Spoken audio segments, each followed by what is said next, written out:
In this episode of Vinyl Haul, I've got quite a bit of death metal, but also some trad and doom metal offerings. Plus, I'll be chatting about the latest album from one of the three biggest thrash acts from Germany. So definitely stay tuned. See what I got.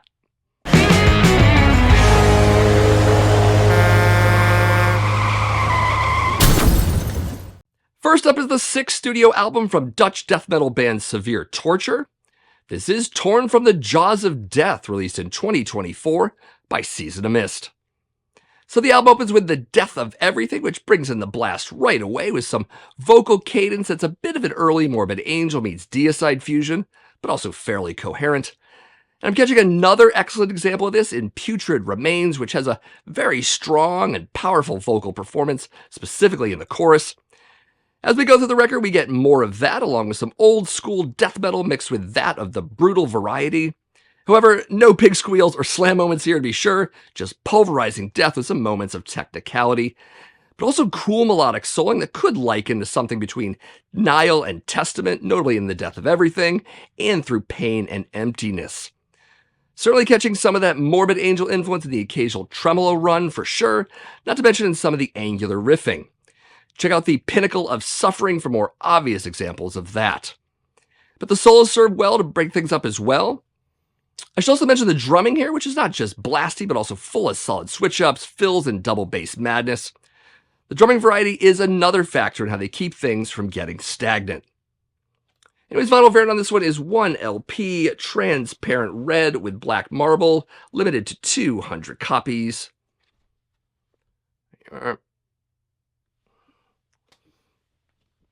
Also got a gatefold, full lyrics, picture of the band, and some credits. As for favorites on this one, definitely marked by Blood and Darkness, as well as Torn from the Jaws of Death and Putrid Remains. Also, check out the incredibly strong album ender, Tear All the Flesh Off the Earth. Great way to close out the record. There are music videos available, one for The Death of Everything and the other for Torn from the Jaws of Death. You can check those out at the Season of Mist YouTube channel. So this is the first full-length release of the band in 14 years, with an EP in between that from 2022 called Fisting the Sockets, which I hear is pretty much along these lines.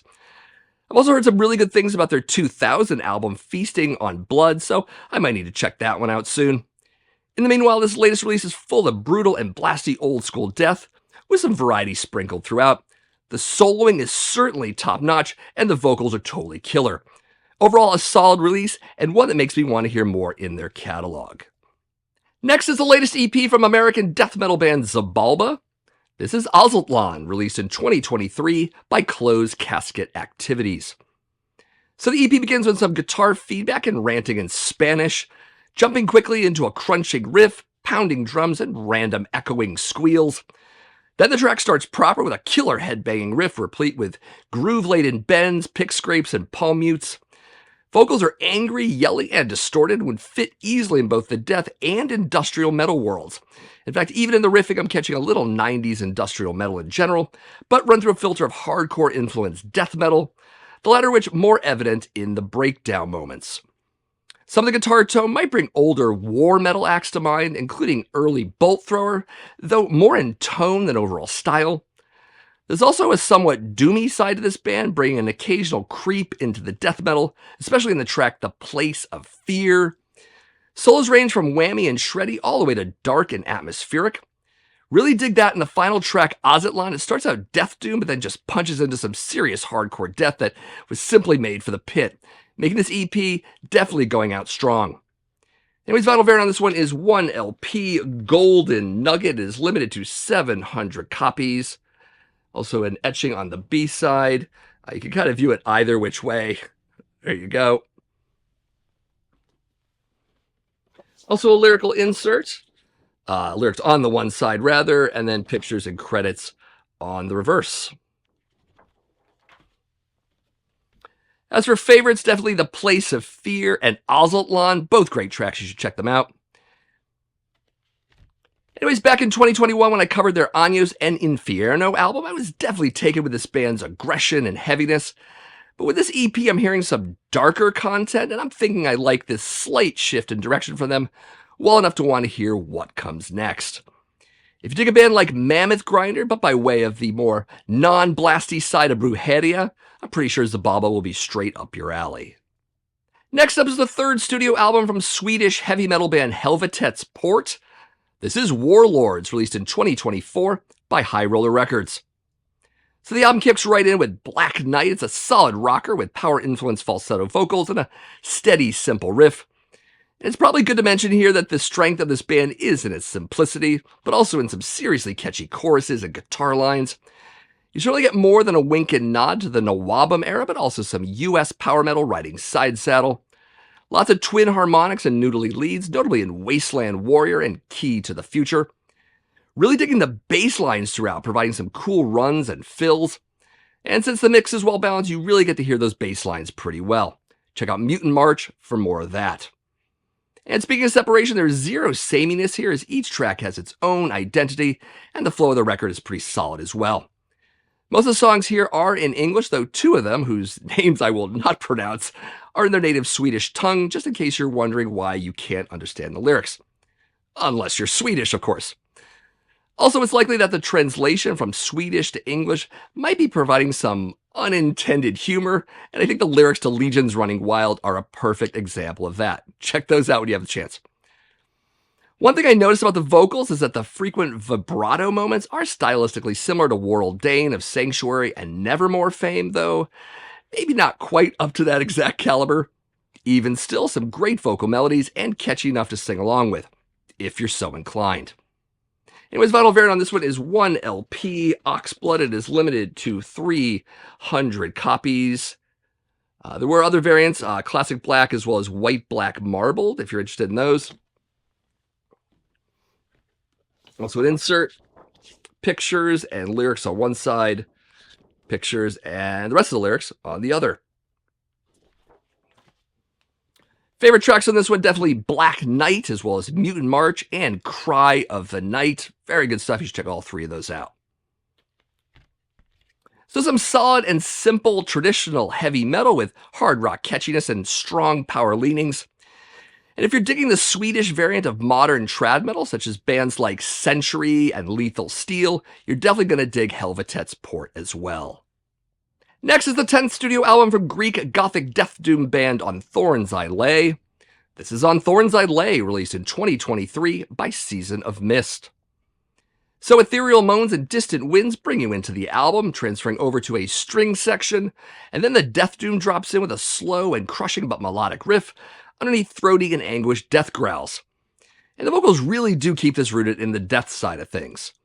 Also, we've got parts of tracks that bring to mind some of the slower and moodier passages of early Morbid Angel, but also strains of the heavier era of modern Paradise Lost, with the occasional black metal gallop making its way into the music as well. Soloing is also moody, soaring, and melancholic, at a nice contrast to the powerful and chord-heavy riffing. Speaking of riffs, they can speed up a touch in scant moments, such as in Newborn Skies, but they generally sit in a mid to slow pace for most of the record. There are keyboards here, but they're largely present to set mood and to support the dominant melody in a given track. They're definitely helping to bolster the more gothic side of this band's sound as well. The band also brings in some Greek flavor in its acoustic playing during Crestfallen, which adds to the diversity of sounds here, including a brief piano passage about mid-track that brings back the almost folkish Greek guitar, or maybe it's bouzouki, take your pick. You also get a little more of the latter in the final track, Thorns of Fire, though again in brief moments. Strangely, it actually fits well within a gothic metal context. Overall, the balance between death and doom are struck quite well here, with the remainder being more for mood and atmosphere. Anyways, vinyl variant on this one is 1 LP gold. It is limited to 250 copies. There we are. Also, gatefold, full lyrics, credits, members of the band are named but not shown, interestingly enough.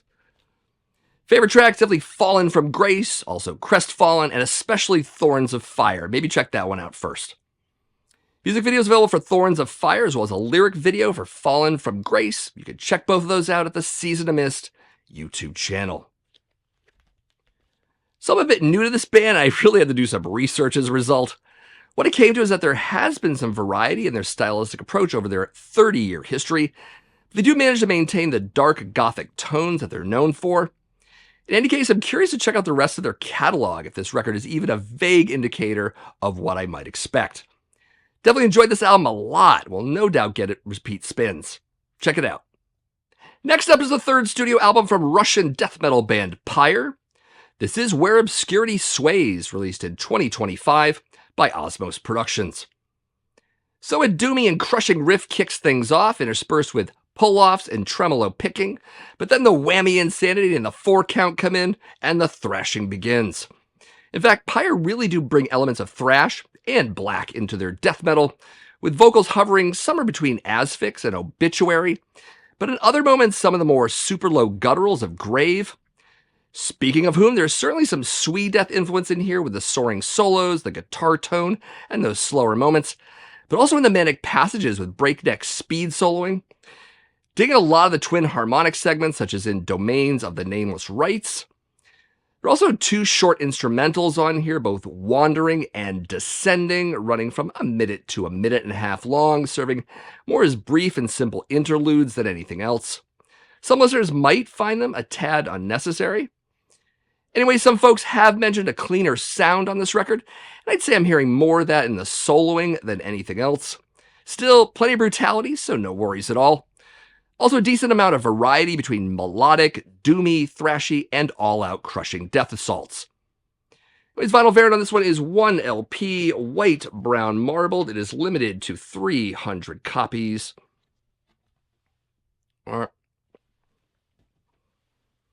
Also an inner sleeve, pick of the band, some credits for you, and lyrics on the reverse. It also comes with a poster, which I'll show you briefly here. Hopefully you can see some of that. The logo is kind of dark on the bottom there. Picture of the band up top. Very cool. As for favorite tracks from the Stygian Depths is pretty awesome. Also Murderous Transcendence and Writhing Souls. Also really digging the album Ender, Prognostic of the Apocalypse, so maybe check that one out as well. There are music videos available, one for Murderous Transcendence and another for Chanting Ancient Incantations. You can watch both of those at the Osmos Productions YouTube channel. So, certainly less raw than earlier efforts, but by no means a sterile and overproduced tech death wankfest either. But what Pyre does do is take us to a great deal of early 90s death metal from a number of countries, including Sweden, the Netherlands, and the United States. Overall, a solid and satisfying death metal record that leans on its influences, but manages to keep it fresh a great deal of the time as well. Not bad. Next is the 4th studio album from Italian doom metal band Black Oath. This is Behold the Abyss, released in 2018 by High Roller Records. So the album opens with a mellow acoustic passage with slow background drums, setting some mood right away for the title track and the other songs to follow. Then it punches into pure melancholic soloing and power chords for a moment, then back to the mellow acoustic bit, which was certainly a surprise. In fact, this album is very weighted with elongated chords for riffs, interspersed with a great deal of background acoustic playing. Vocals are more of the trad metal variety with solid and soaring cleans, so we're not exactly getting typo negative here, let alone death growls or black screeches, in case you expect that.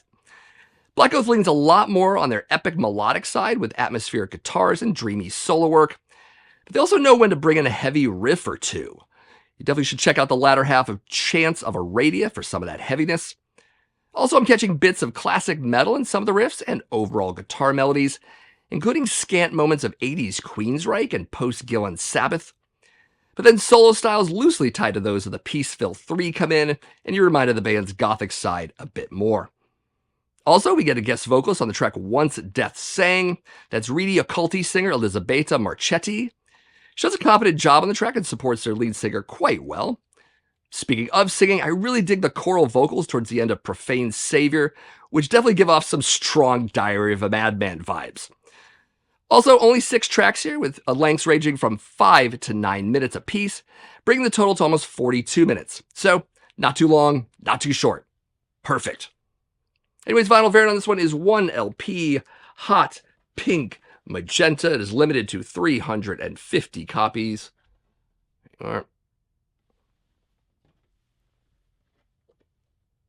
Also, got a gatefold here. Credits, lyrics, very dark picture of the band. Very nice. We also get the usual High Roller Records insert in here with the slew of releases that they continuously have. The font's getting so small these days, they should just make booklets at this point. Anyways, as for favorite tracks, Behold the Abyss, of course, also Lilith Black Moon, and Profane Savior. Check all those out.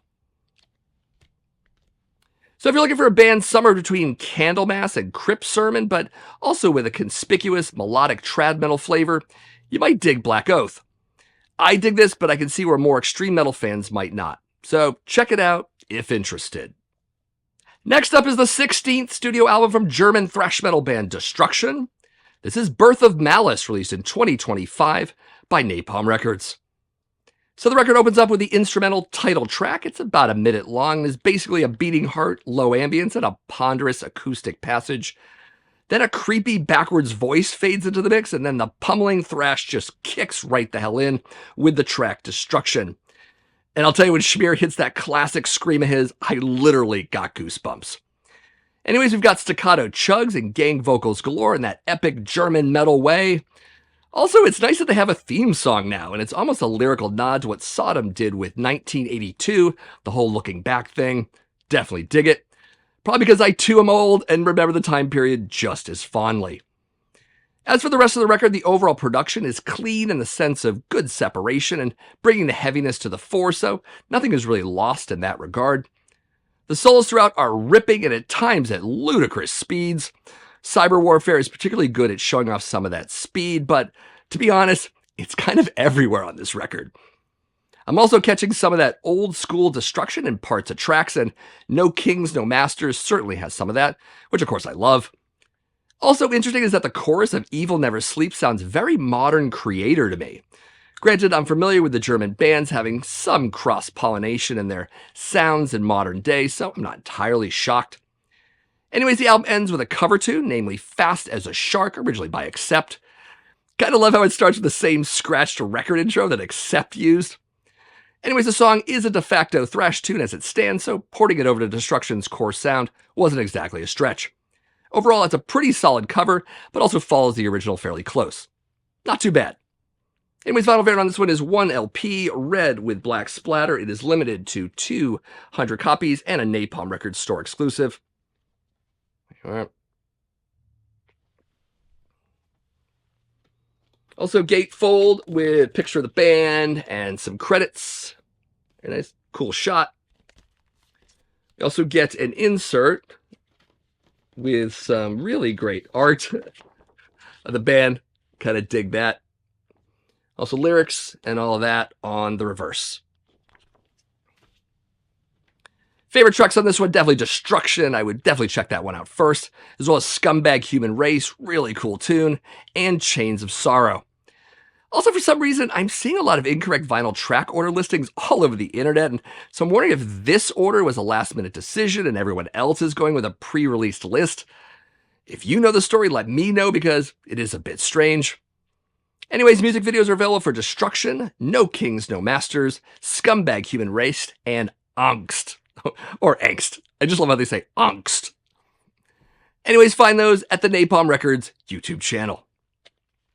So the album really feels like a compelling meld of the old and the new from Destruction, with the latter carrying over from their previous record Diabolical, which Birth of Malice strongly rivals.